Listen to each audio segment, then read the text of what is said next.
This is our planet's final frontier. An inner world where only the most adventurous dare to go.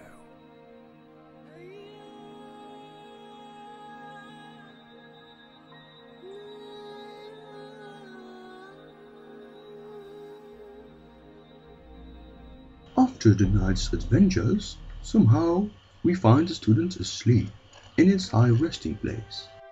Peacefully it rests, until an urge drives it into action.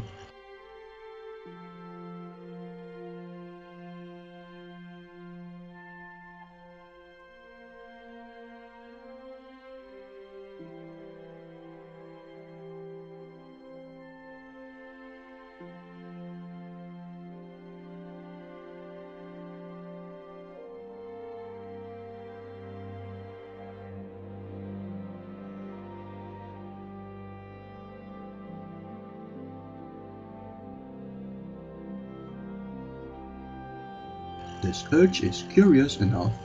Bear.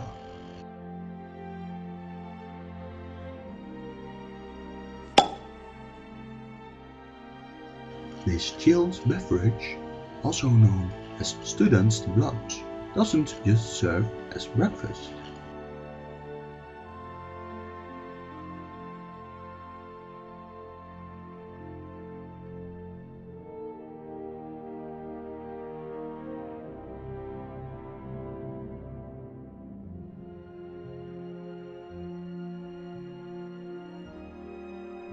It is in a student's nature to share the highly valued fluid with its direct neighbors, human or otherwise.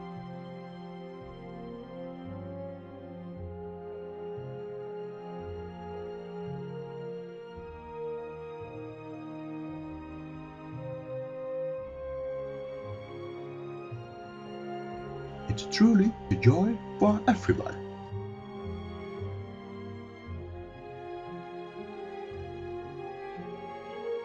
But this joy can't last forever.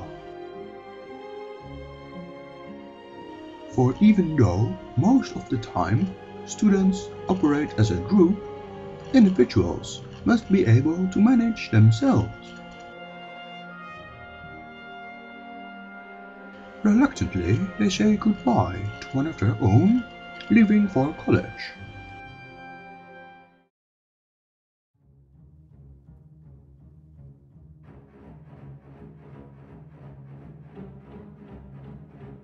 The return of a member is usually much more joyous. However, there is a stark difference between the homecoming of a male and a female student. Sometimes the quiet return of a female seems to go unnoticed by the male fully engulfed in his study. But not for long. For whereas the female student enjoys and appreciates a nice cup of tea, it is considered to be the mortal enemy of the male.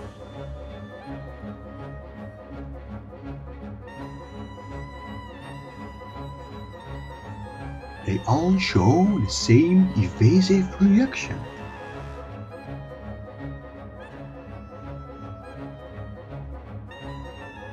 When the tea is drunk, soon the tranquility returns.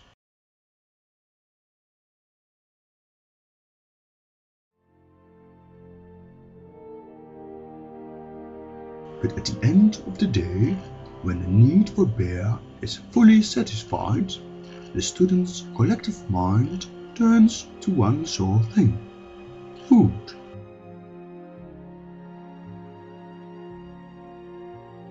A willing youngling sets off to prepare a humble dinner. And when trouble arises, no stone is left unturned.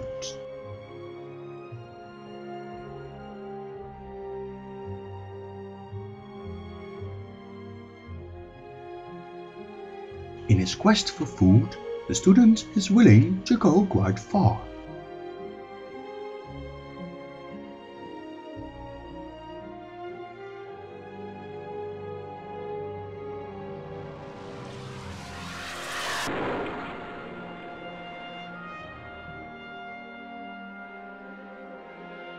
And look, swiftly the youngling returns to receive overwhelming gratitude.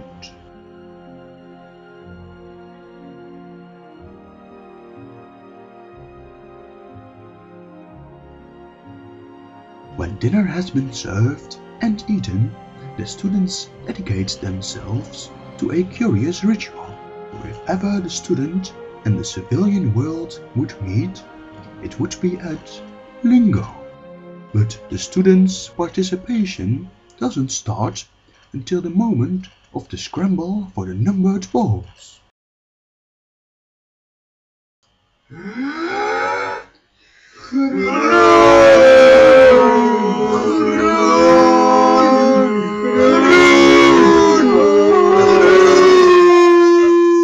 And when the novice scholar doesn't show, the disappointment is deeply felt. Aww. But the true student can best be observed at night, when the student is most active.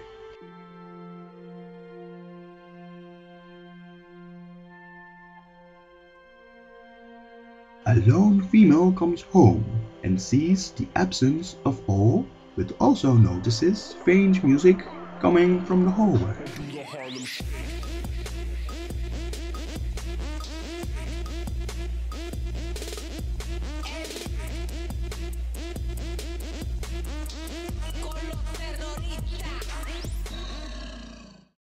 We can observe them, we can study them, but we must earnestly say, students will be students.